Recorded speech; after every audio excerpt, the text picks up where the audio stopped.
అనుగుణంగా వచ్చే భక్తులకి మరిన్ని సౌకర్యాలు కలగజేయాలనే ఆలోచనతో ఇక్కడ ముఖ్యంగా మరి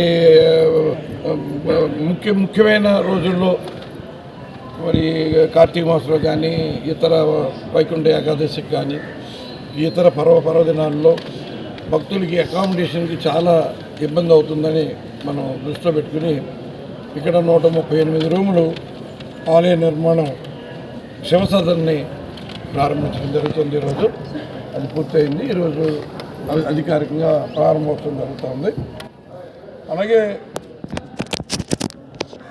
సత్యనారాయణ మా యాత్ర మా నివాస్ అంటే దిగువన కొండ దిగువన 1,80,00,000తోటి అక్కడ ఒక భవన నిర్మాణాన్ని ఏర్పాటు చేశాం. అలాగే శంకు చక్ర నామం గతంలో ఏర్పాటు చేశారు. అది కొంతకాలం తర్వాత ఈ ఎలక్ట్రికల్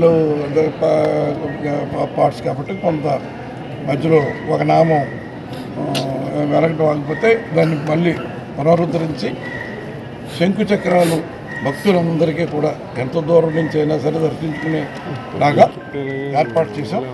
అది వైకుంఠ ముక్కోటి ఏకాదశి మంచి శుభ సమయం కాబట్టి వైకుంఠ ముక్కోటి ఏకాదశి రోజున దాన్ని ప్రారంభించి ఆ నామాన్ని భక్తులందరికీ కూడా దర్శనమిచ్చేలాగా చూపించమని ఈవో గారిని ఆదేశించడం జరిగింది. మరిన్ని వీడియోస్ కోసం ఛానల్ ని సబ్స్క్రైబ్ చేయండి. లేటెస్ట్ అప్డేట్స్ కోసం వాట్సాప్ ఛానల్ ని ఫాలో చేయండి. అండ్ లింక్ డిస్క్రిప్షన్ లో ఉంది.